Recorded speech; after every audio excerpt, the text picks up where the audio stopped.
Hi Rich Fam! Welcome back sa panibagong video. Kung bago ka dito, ako po si Rich and welcome to my channel. For today's video, samahan niyo po ako as I share the key similarities and differences between the Poco X3 NFC and the Poco X3 Pro version. Sino kaya sa kanila ang mananalo? Talpakan na!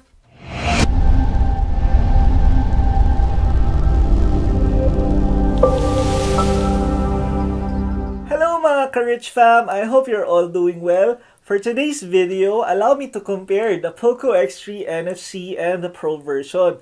Because a lot of people were asking me kung sulit pa ba na bumili ng NFC na version or kung meron ka namang ganitong phone, ang usual question naman is kung okay ba na ibenta na nila yung ganitong phone nila to upgrade to the Pro version. Ano ba yung mga advantages ng Pro version?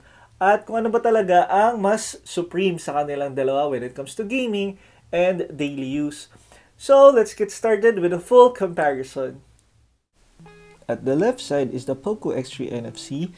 This one is in shadow gray. May isa pa siyang kulay which is the cobalt blue. On the other hand, Poco X3 Pro released 3 colors. This one is in metal bronze and meron ding phantom black and frost blue. As for what's inside the box, halos pareho lang sila.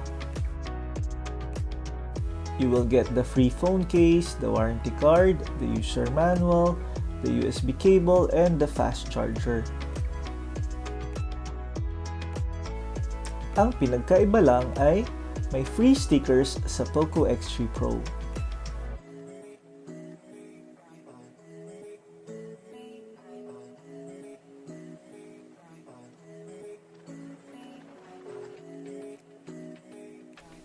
Pareho lang sila ng build quality. Meron siyang aluminum frame, a plastic back with a glossy finish.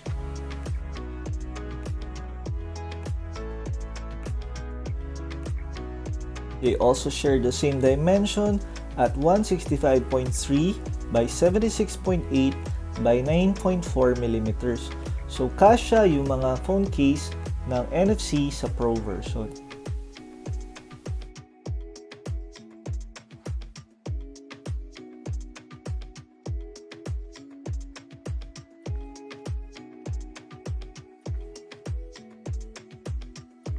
Pareho din sila ng screen size at 6.67 inches and with a resolution at 1080 by 2400 pixels with 395 ppi density. Pareho din ang kanilang control front camera with 20 megapixel single camera which features HDR and panorama and video 1080p at 30 frames per second. Kaiba lang sa display protection dahil sa NFC ay Corning Gorilla Glass 5 while sa Pro is Corning Gorilla Glass 6. Pareho din silang may side-mounted na fingerprint sensor.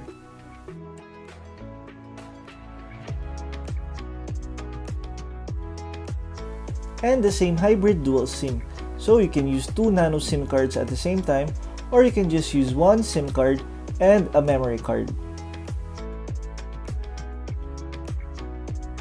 Pareho din silang may stereo speakers, USB Type-C port, and 3.5mm jack.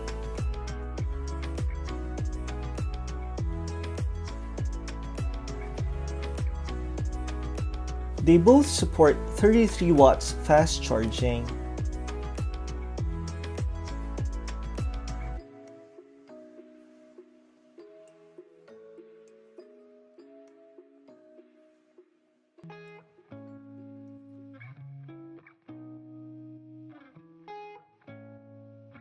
Pareho lang din silang mayroong 5160 mAh na battery and the same battery life.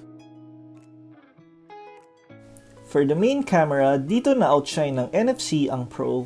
Meron siyang quad camera ng 64MP wide, 13MP ultra-wide, 2MP macro, and 2MP depth. Meanwhile, ang Pro ay meron lang quad camera na 48MP wide, 8MP ultra-wide, 2MP macro, and 2MP depth camera. As you can see on this video, mas malinaw at mas maganda yung color sa left side which is taken by the Poco X3 NFC. compared to the Pro, which is on the right side. Mas malinaw din yung picture taken by the NFC compared to the Pro. They both run on Android 10.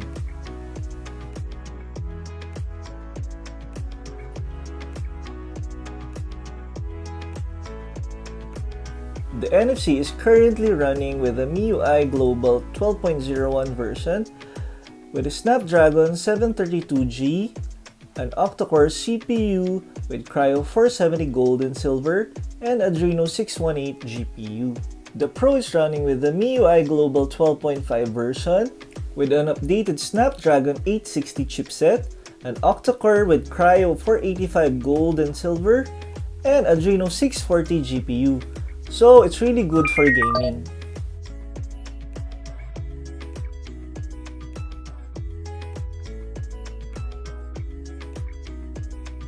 As for the display, napansin ko lang na at 50%, mas bright yung sa Pro version.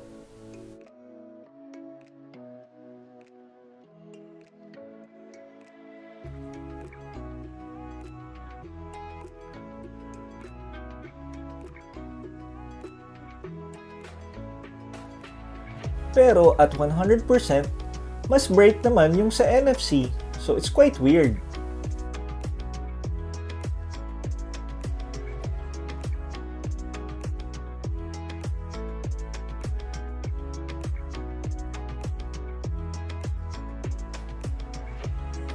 So there, those are the key similarities and differences between these two phones.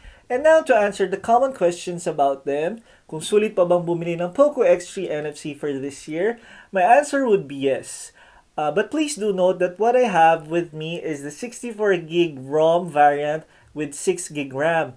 So if you're going to buy one, if you're on a tight budget at medyo namamahala ka pa sa Pro version, I would suggest to get the NFC version but the one with the higher memory, which is the 128GB ROM with the 6GB RAM or 8GB RAM na variant. Because as we all know, ang mga games lately ay napakalakas sa memory.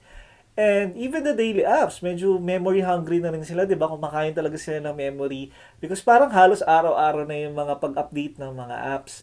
And I know that I had a few issues with the Poco X3 NFC when I first got it. But the thing about the Poco phones or the brand itself generally ay regular ang pag-update nila ng system software. So kung ano mang mga issues or bugs na napapansin nyo, more or less naayos din naman agad. Especially with the Poco X3 Pro version, so far, wala pa ako napapansin na bugs or issues. Please take note na ang dalawang ito ay global version. The Poco X3 NFC ay with the recent software update and it's running with the MIUI 12.01. And the Poco X3 Pro is running with MIUI 12.5. And now sa mga taong mayroong Poco X3 NFC and they're wondering kung dapat ba nilang ibenta yung phone nila to upgrade to the Pro version, my answer would be no. You can still hold on to your NFC version because for me personally, ang main selling point lang naman ng Pro version is the updated chipset, which is the Snapdragon 860. Pareho lang din naman silang octa-core. But the Pro version is running with Kryo 485 Gold and Silver with Adreno 640 na GPU. So, when it comes to gaming, mas future-proof yung Pro version. But as I've said earlier, capable pa rin naman yung NFC version. I mean, when it comes to the gameplay, smooth pa rin naman siya without lagging and even glitches. And for daily use, similar lang talaga sila, halos walang pagkakaiba. I think isa pa sa nakakabawas pogi point sa Pro version is that pareho lang din silang 4G. If ginawa nila sanang 5G itong Pro version, then I would highly suggest the Pro version. But overall, the Pro version reigns supreme over the NFC. So if you're new to the line of the Poco phones, I would highly suggest the Poco X3 Pro version. And isa pa sa nagustuhan ko sa Pro version is the metal bronze color option, which made it look a lot more premium. And yes, I'll be selling the NFC version, so DM na lang sa IG if you're interested. Anyway, I hope you enjoyed this video. Please don't forget to like, subscribe, and hit the notification bell so you'll be updated on my future videos. Thank you guys for watching. Once again, it's your boy Rich, and I'll see you on the next video.